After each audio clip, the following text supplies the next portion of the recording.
ଅନୁଭବ ଆଉ ଜାଗୃତିର ବାହାଘର। ତ ଭାବନ୍ତୁ ଆଗରୁ ଆମେ ଗଣମାଧ୍ୟମରେ ଆଉ ଯୋଉ ସୋସିଆଲ ମିଡିଆ ମାଧ୍ୟମରେ ଯାହା ଦେଖୁଥିଲେ ଆଉ ଶୁଣିବୁଥିଲେ ଯେ ବର୍ଷା ପ୍ରିୟଦର୍ଶିନୀଙ୍କର ଭୁଲ ପ୍ରବଳ ଅଛି, ଯାହା ଟ୍ରୋଲର ଶିକାର ବର୍ଷା ପ୍ରିୟଦର୍ଶିନୀ ହେଉଥିଲେ। ତ ଆଜି ଆପଣ ମାନେ କଣ ପ୍ରମାଣିତ ହେଲେ? ଏଇ ଭିଡିଓ ଦେଖିକି ଆପଣ ମାନେ କଣ ପ୍ରମାଣିତ ହେଲେ? ଆମେ ଆଗରୁ ଯୋଉ ଜିନିଷଟା ଶୁଣୁଥିଲେ, ଯାହାକୁ ଭୁଲ ଦଉଥିଲେ, ତ ଏଠି ଆମେ କଣ ପ୍ରମାଣିତ ହବା? ତ ନିହାତି ଭାବେ ଆମେ ଏଥିରୁ ଏହା ପ୍ରମାଣିତ ହବା ଯେ ଆଗରୁ ଅନୁଭବଙ୍କର ସେତିକି ଥିଲା ଜାଗୃତିଙ୍କ ସହିତ ଦୁର୍ବଳତା, ସେଥିପାଇଁ ସେ ବର୍ଷା ପ୍ରିୟଦର୍ଶିନୀଙ୍କୁ ଧୋକା ଦେଲେ। ତ ଭାବନ୍ତୁ ଆମେ ଯୋଉ ଚଳଚ୍ଚିତ୍ର ଦେଖିବାକୁ ଯାଉଛେ, କିଛିଟା ଜୀବନ୍ତ ଚେହେରା ଆମେ ଆମକୁ ଥୋଇକି ସେଠି ଦେଖୁଛେ, ତ ଆମେ ଏଠୁ ଶିଖିବା, ଏମାନଙ୍କଠୁ ଶିଖିବା କଣ?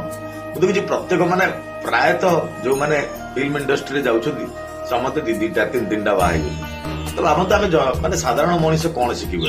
ଆମ ପିଲା ଛୁଆଙ୍କୁ କେମିତି ଆମେ ପ୍ରେକ୍ଷାଳୟ ଛାଡିବୁ ଯେ ଯାଅ ଟିକେ ଫିଲ୍ମ ଦେଖ, କିଛି ମନ ଶିଖ, ଭଲ ଜିନିଷ ଶିଖ?